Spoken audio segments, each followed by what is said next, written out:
ये देखो, आज हम लेक्चर 18 शुरू करते हैं, जिसमें सिटीजनशिप के बारे में नवीन सर ने बताया है। तो सबसे पहले सिटीजनशिप होती क्या है इसके बारे में। Citizen means a person who ओज allegiance, निष्ठा to sovereignty toward nation and is entitled its protection, all civil and political right।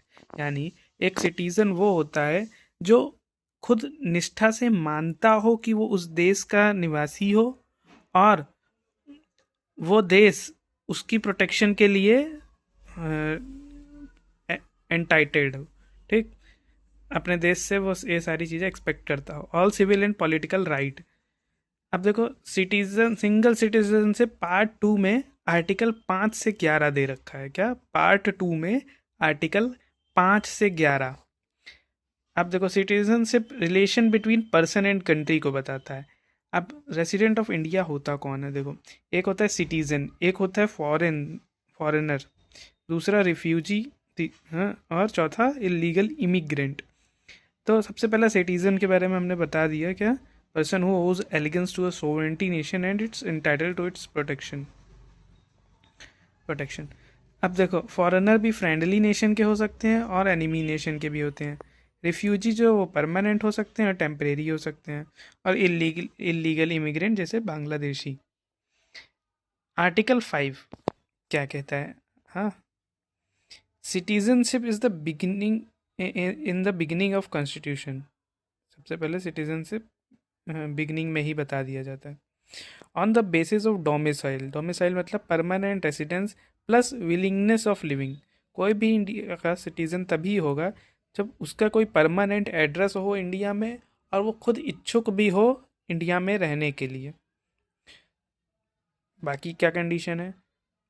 वो इंडिया में पैदा हुआ हो, या उसके कोई भी एक पेरेंट इंडिया में बॉर्न हुए हों, या ये भी नहीं है तो वो 5 साल before the implementation of constitution, यानी 1950 में अगर इम्प्लीमेंटेशन हुआ तो 5 साल 1945 से वो रह रहा हो। अब आगे बढ़ते हैं। देखो, आर्टिकल 6 कहता है people who came from Pak to India will be Indian citizen. पहला 5वां में क्या था? सिटीजनशिप के बारे में बताया गया, सिटीजन कौन है। फिर 6वां बता रहा है कि पाकिस्तान से कोई भी आया हो, people who come from Pakistan to India will be Indian citizen, उन्हें मान लिया जाएगा। कंडीशन, ही हिमसेल्फ और हिज पेरेंट्स और his grand parent were born in undivided India, क्योंकि पाकिस्तान भी पहले इंडिया का पार्ट था इसलिए। अब देखो, एटली ने अनाउंस किया था 20 फरवरी 1947 को कि इंडिया को 1948 जून में फ्री कर देंगे। पर 1947 में ही वो अगस्त में इंडिपेंडेंट हो गया। अब देखो, 19 जुलाई 1948 को डेट ऑफ परमिट बोला गया के बाद आने वाले पर्सन को अप्लाई करना होगा। 19 जुलाई 1948 डेट ऑफ परमिट को अप्लाई करना होगा, प्लस 6 मंथ के लिए स्टे करना पड़ेगा और उसके बाद रजिस्ट्रेशन कराना पड़ेगा। ठीक। आर्टिकल 7 क्या कहता है? आर्टिकल 6 बात करता है कि पाकिस्तान से कोई भी सिटीजन आया तो उसके बारे में। आर्टिकल 7 क्या करता है? जो पहले पाकिस्तान चले गए पर फिर वापस इंडिया आ गए, उनको भी इंडिया मान लेगा कि वो इंडियन सिटीजन ही है। डेट ऑफ परमिट क्या दे रखी है? 19 जुलाई 1948। आर्टिकल 8 क्या कहता है? Will grant citizen to a person of India और origin living in abroad. Article 8 उन लोगों को सिटीजनशिप देता है जो हैं तो इंडिया के पर बाहर रहे हैं। Any ancestor of that person, अगर इंडियन है तो वो इंडियन के लिए अप्लाई कर सकता है इंडियन सिटीजनशिप के लिए। आर्टिकल 9 क्या कहता है? Article 9 can't be a citizen of,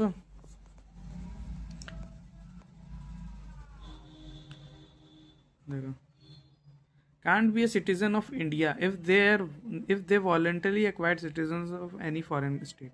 ठीक। आर्टिकल 9 यही कहता है कि अगर तुमने जैसे ही किसी और देश की नागरिकता ली तो इंडिया की छीन जाएगी। आर्टिकल 10 क्या कहता है? Anyone who is citizen of India will continues to be citizen of India. 10 secure करता है कि अगर कोई इंडिया का व्यक्ति है, इंडियन है, तो वो इंडिया का ही रहेगा अनटिल वो अपने से कहीं और देश में अपने दूसरी ना ले ले। The article state that parliament can make provision for acquisition and termination of citizenship of India. Article 11 बताता है स्टेट को that the parliament can provision make provision for कैसे एक्विजिशन, 5 तरीके बताए कैसे कोई अपना इंडियन सिटीजनशिप ले सकता है, और 3 तरीके बताए कैसे उसके सिटीजनशिप रद्द की जा सकती है। इन 1955 सिटीजनशिप एक्ट आया। क्या 6 टाइम कॉन्स्टिट्यूशनल अमेंडमेंट हुआ। कब कब? 1986, 1992, 2015, 2003, 2005, 2019। अब सिटीजनशिप एक्ट 1955 में क्या था? 5 वेज कैसे थे कि आप इंडियन सिटीजनशिप ले सकते हो। पहला, या तो पैदा हो जाओ इंडिया में। दूसरा, डिसेंट से, या कोई आपका पूर्वज हो वो इंडियन हो। तीसरा, न्यूट्रलाइजेशन, नेचुरलाइजेशन, सॉरी, नेचुरलाइजेशन। चौथा, बाय रजिस्ट्रेशन, और बाय इनकॉर्पोरेशन। अभी बताते हैं, डिस्कस करते हैं कि क्या एक एक का मीनिंग है। और टर्मिनेट किस तरीके से किया जा सकता है? त्याग कर, यानी रिनंसिएशन। क्या? रिनंसिएशन, त्यागना, रिनंसिएशन। निरसन, टर्मिनेशन, निरस्त कर देना, टर्मिनेट कर देना, हाँ? और तीसरा, वंचित करना, यानी डिप्राइव कर देना। Renunciation, termination, deprivation. फिर से, renunciation, termination, RTD, renunciation, termination, deprivation. और by birth, by descent, by registration, by naturalisation, by incorporation. अब आगे देखते हैं एक्वाइजेशन क्या होता है। बाय बर्थ एक्वाइजेशन कैसे कर सकते हैं, ये देखो। By birth 26 January 1950, birth after the date in India, आप इंडियन हो। अगर आपके माता पिता इंडियन हैं पहले, तो इंडियन हो। Mother and father both of them should be the citizen of India. If one is Indian citizen, other should not be illegal immigrant. Both of mother and father, both of them should be Indian citizen of Indian. और if one is Indian citizen, other should not be। देखो, ये तो condition है कि एक, दोनों माता पिता वो तो आपके होगी, पर अगर एक इंडियन है और दूसरा कोई इलीगल इमिग्रेंट है तो उसका नहीं माना जाएगा। ठीक। By descent, if a person born in abroad and his father is Indian citizen, then he will be Indian citizen. 10 दिसंबर 1992 को मदर और फादर मस्ट बी इंडियन। ठीक, ये अमेंडमेंट कर दिया गया। 3 दिसंबर 2004 को registration should be done in 1 year. ठीक, मदर फादर कोई भी हो, और लेकिन उसके 1 साल बाद, बच्चा पैदा होने के बाद उन्हें रजिस्टर कराना पड़ेगा। Bye registration, person of Indian origin. ठीक, पहली बात तो पर्सन ऑफ इंडियन ओरिजिन होता है कौन है? इसके कोई भी पूर्वज इंडियन हो। Have to live 7 year in India before apply. ठीक, बाय रजिस्ट्रेशन, अगर वो सीधा रजिस्ट्रेशन से कराना चाहता है तो वो 7 साल इंडिया में रह रहा हो, not कंसिस्टली but at last of 7 year, 1 year complete stay in India. हाँ देखो, 7 साल रहे, जरूरी नहीं कि 7 साल लगातार रहे, हर साल 7 साल में 6 साल तक वो आए जाए, कोई दिक्कत नहीं, लेकिन आखिरी साल में उसको कम्प्लीटली 1 साल तक इंडिया में रहना पड़ेगा बाय रजिस्ट्रेशन। अब नेचुरलाइजेशन क्या होता है, ये इंटरेस्टिंग है। ठीक, नेचुरलाइजेशन यानी Indianisation, provision for granting citizen to foreigner. कोई इंडियन है, वो कनाडा गया, this country must have similar rule for Indian. वो वहाँ रहने लगा, तो अब वहाँ की सिटीजन से उसको पसंद, उसको मिल गई। तो ये रूल गवर्नमेंट ऑफ इंडिया भी कि अगर वहाँ के लोग यहाँ आके रहें तो हम भी उनको दे देंगे, लेकिन उनके भी यहाँ ऐसा होना चाहिए, अगर हमारा कोई व्यक्ति जा रहा है तो वो वहाँ 7 इतने साल तक रह रहा है। देखो आगे पढ़ते हैं। must have resided for 12 consecutive months prior to application in 11 of the preceding 14 year in India. And have the right character and desire to live.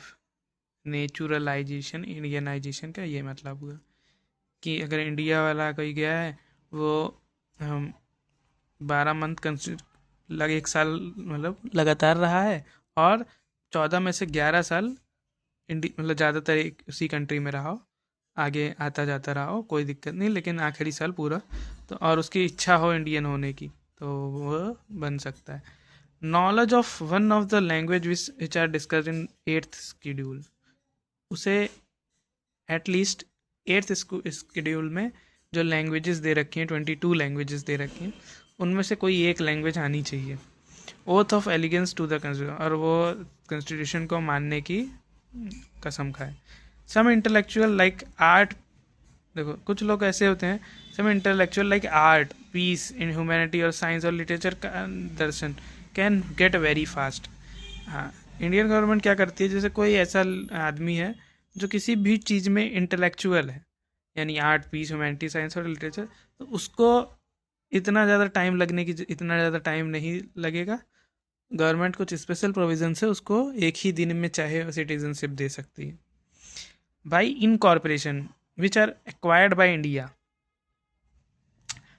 ये बाई इन कॉरपोरेशन यानी जैसे सिक्किम है, सिक्किम के लोग को इंडियन सिटीज़न कह दिया जाएगा, कोई दिक्कत नहीं है, वहाँ पे पासपोर्ट ले जाने की भी ज़रूरत नहीं है।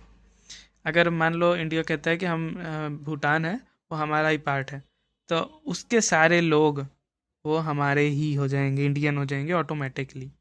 सिक्किम जैसे हो गया, गोवा हो गया, पुदुचेरी है, ऑर्डर पास भाई, गवर्नमेंट ऑफ इंडिया ने ऑर्डर पास कर दिया तो सारे इंडियन हो गए। अब देखो टर्मिनेट कैसे कैसे हो सकता है, ये देखते हैं।